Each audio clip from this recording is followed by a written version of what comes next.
you're just gonna give my child any medication that you want. It doesn't work like that, guys.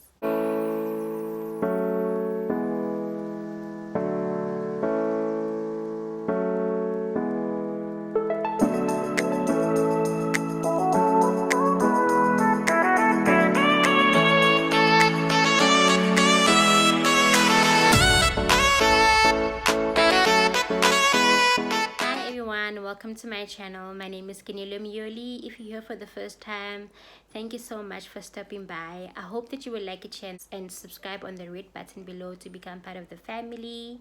And if you're a returning subscriber, thank you so much for coming back.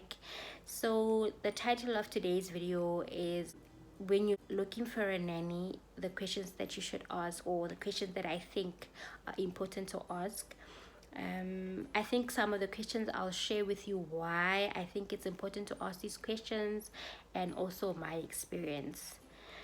So my son is about 16 months now. When he was about 3, no, I'm lying. When he was about a month, I think, I started looking for someone to come help me out at the house. Because I was struggling a bit. My family is a bit far, so I was doing a lot of the stuff by myself. So I had got someone, and I interviewed a few people, and I had the questions that I asked them. I'll be sharing them with you now. So I had, okay, before then I had one person that I had when I was pregnant, and that person, I quickly realized that she's not good with kids, or she doesn't like working with kids. So it's someone that used to help me around the house. And I mean, like, guys, if you're a mother, you know you must listen to your motherly instincts.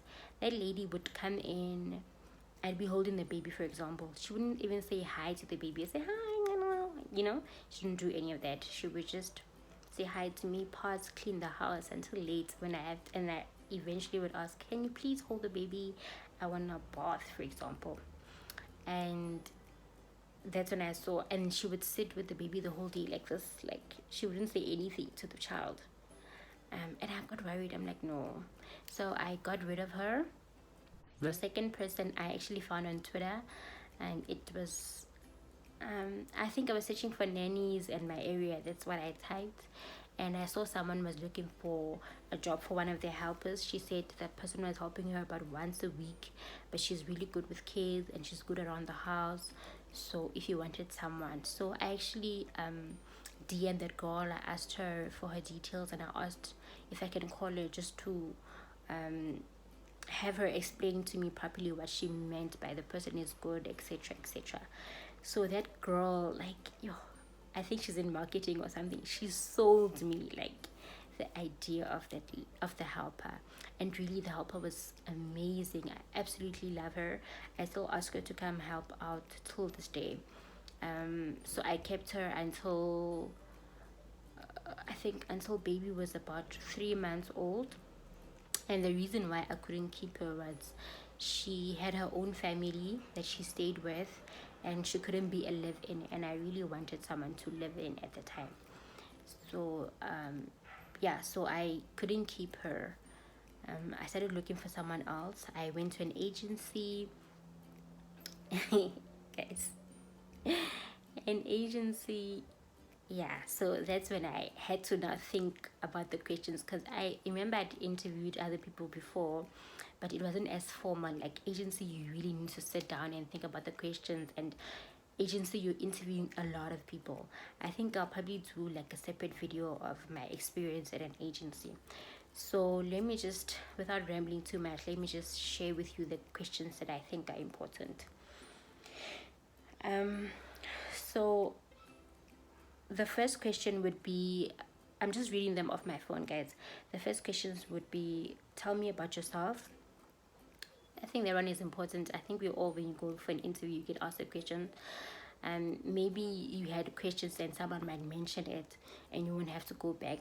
The person will tell you maybe their name, surname, age, where they're from, etc.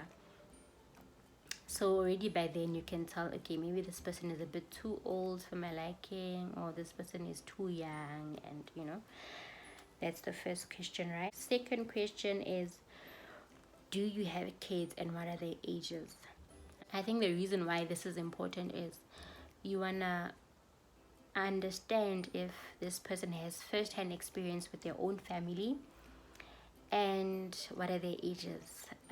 I think that is also important. Like, you want to determine, is this person gonna, if someone has a baby, for example, which has happened with one of my friends, the person is constantly going to be making excuses of, I can't come into work, I have to take my baby to the clinic for a vaccine, or I have to take my baby to the clinic because the baby is sick. So those kind of things do happen. I remember also one of my nannies, she did have like a really small baby, so there were times that she didn't come because she'd say the baby's ill. And babies, unfortunately, they fall ill when they're sick, and you can't say a person must come even though the baby is sick. So that is also important. Or if they have a really small baby, you find that maybe the baby's teething, she's not sleeping. By the time she comes to your place, she's tired. So I think that is important to ask. The third question is, do you smoke? And this could be either snuff or cigarette. And I remember, like, every person that I interviewed, they would laugh at this question. And I was like, oh, why are you laughing? If a person smokes, especially cigarette, they'll be taking a lot of smoke breaks. So imagine you're leaving the person with your baby, and maybe you're not home, it's not locked down, or you work from the office. How are they going to take the smoke breaks with the baby? Oh, my child. Okay. Yes, how are they going to take smoking breaks with the baby? It happened with a friend of mine where she had someone that smokes, and that person was smoking multiple times a day, and she had to sometimes look after the baby so the person can go smoke. So it can be quite an inconvenience. And also imagine the person is holding a baby after they come back from smoking. Obviously they still smell of cigarette. Rather, if you're not a smoker yourself, would you really want someone that smokes around your child? Well, I'm not judging, I'm just saying it's just something that it's important to ask. Another question is, do you have a chronic illness that I should know about?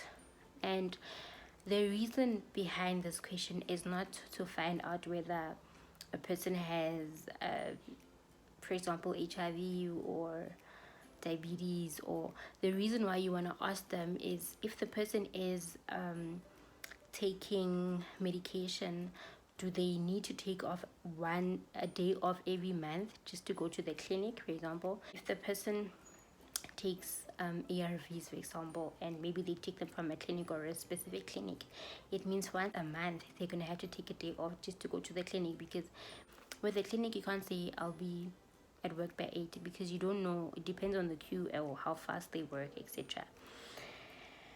So it means you also would have to arrive late at work once a month, or maybe take a day off so that they can go to the clinic, because sometimes they might not even pitch, they can be at the clinic the whole day.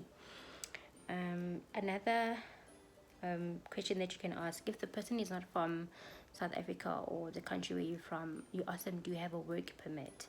Sometimes you can get into trouble if you don't ask a person if they have a work permit. They will have like different ways of doing things, especially if they don't have a work permit, etc.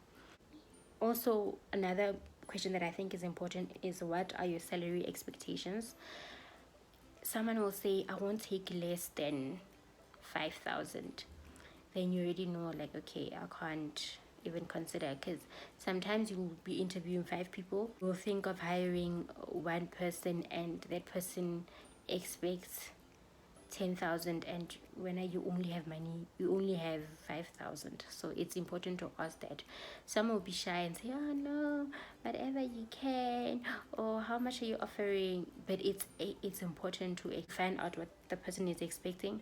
And also it might help, because if a person says, I want 5,000, for example, and you say, I can only afford 4, they'll say, I actually need more, but I'll take it. It means that the person is not going to stay with you for long.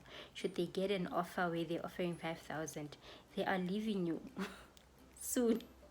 It might happen sooner than you think. So that is also quite important, I think.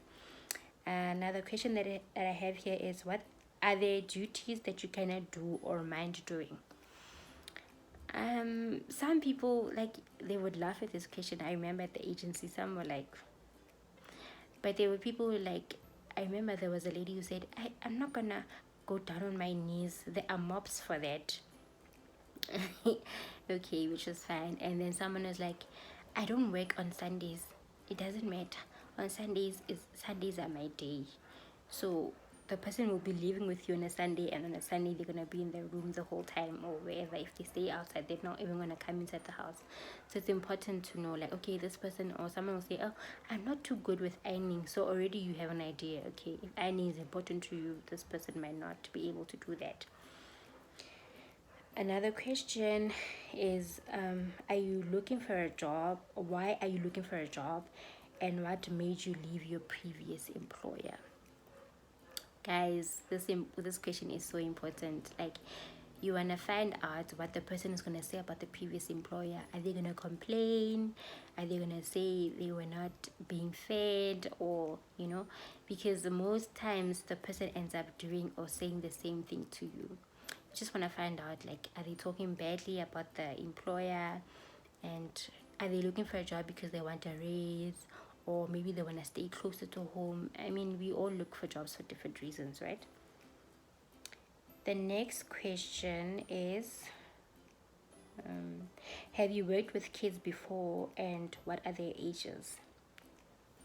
I think this is important because, especially if you're a first time mom, you want someone who's experienced. You don't want someone who's also learning on the job, because you're both going to be struggling with the baby. And also you want to find out, like, what are the ages. Yes, like, are they familiar with what smaller kids go through? Because I remember the other lady that I took from the lady that I hired from the agency, she was staying after kids that were slightly older, and the kids went to school. And you could actually tell after I hired her, that I made a mistake, because that lady, it's almost like she was not used to kids that are too small. Also, there are people who don't like babies because they're crying all the time, or there are people who don't like toddlers because they're so active, and the person is not active. They want to be maybe sitting the whole time, so they would actually prefer like a smaller baby. So that's what you want to get at. Another question is, if baby falls sick, what are you most likely to do? Guys, I asked another lady at the agency this question, and she was like, I used to work for a doctor, so obviously I'm gonna give the child Panado or anything inside the house. And I was like, okay, but it depends how ill the child is. If the child is very ill and I'm at work, and you're not even gonna call and tell me the baby is puking or the baby is doing this, you're just gonna give my child any medication that you want. It doesn't work like that, guys. So you need to find out, like, what is the person's first reaction when they find out, or when they see that the baby is not doing well. So you want someone that will say, I'll call you and I'll let you know, or I'll let you know when you come back, or something. Don't just say, I used to work with a doctor, so I never used to go to the hospital and I know everything with regards to medication. Yes, you want someone who's experienced, but you don't want someone who's going to take over and not let you know what's happening with your child. So yeah, the next question that I think is important is, how would you manage having a newborn and household duties? Like, are they able to do both, or whatever age your child is? So some people like over promising, saying, yes, I can clean and iron and look after baby, but when you hire them, you find out that this person can't do that. And obviously it's not easy. First priority should be baby, but if you're going to be paying a lot of money, you might as well use someone to do a bit of everything if possible. Or you want to know, okay, this person won't be able to clean or do laundry, so if I pay her this much, it means I need a bit of extra money to hire someone else to come do the other duties that you won't be able to get to. So you also looking and thinking about your budget. Then you ask, when do you expect to go home and get off days? This is important because some people, maybe they stay close by, or they have smaller kids and they would want to go home every weekend. Some people are far, maybe they are from Lesotho and they would want to leave once a month, or or once in 3 months, once in 2 months. So you wanna find out how long a person is gonna take off without hiring a person, and then the person wants to leave every weekend. The next question is, what are your dietary requirements? Guys, when you stay with someone inside your house and you're buying the food, you want to know also what they eat, and you want to accommodate their diet as well. I remember this one lady was like, oh, I don't eat pork. I'm really tired of pork. We have a lot of pork back home, so I don't want to see pork. And I was like, what if I like pork? Yes, I don't mind you liking pork, but you can't say you're not going to eat pork all the time. Okay, if I make pork, what are you going to eat? Are you going to cook? That's what I was like. If I make pork, will you be able to make something else for yourself? And they would say yes or no, or whatever the case is. And then another important one is, did you do any child related courses or training? You know, there's people who have like CPR and all those things, and usually most of the time you would have to pay them extra. Someone who's done a course with kids would expect more money. You can't say I'm gonna pay you 3,000. They'll probably want way more than that. So you also want to find out, if something happens to your child, will they be able to assist, or would they need to first like call you first, call an ambulance, all that stuff. So I think it's important, and if you can get someone who has CPR, always done a CPR course, etc., that would be a bonus. Second last question. How did you deal with conflict with your previous employer? You want to know if how people resolve conflict. You want to know, like, do they shout? Are they quiet? Do they keep quiet if they're not happy? And if you were to hire that person, you also have an idea of how they deal with conflict. You know if this person is quiet, maybe they're not happy, etc. And it's important to encourage that people tell you when they're not happy, and it's also important that you also tell someone when you're not happy with the service, or if you're not happy about something. And lastly, I think the last question now in closing would be, ask if they have any questions at the end. So some people ask you, okay, so how much are you offering? Then you can tell them, or how old is your child? How many people are there? How many rooms do you have? So I think also when they're asking how many rooms do you have, it means they already have like an amount in their head, like, okay, this person is supposed to pay me a minimum of this amount. So I think there you just ask all the relevant questions that you didn't cover while you guys were in the interview together. So I hope this will help you, mummies, when you're looking for a nanny. And if you know someone who's looking for a nanny and they don't know where to start, please just share this video with them. Also, remember to like, to comment, subscribe, and also click on the notification button to be notified every time I load a video. Thank you so much. Until the next one, bye.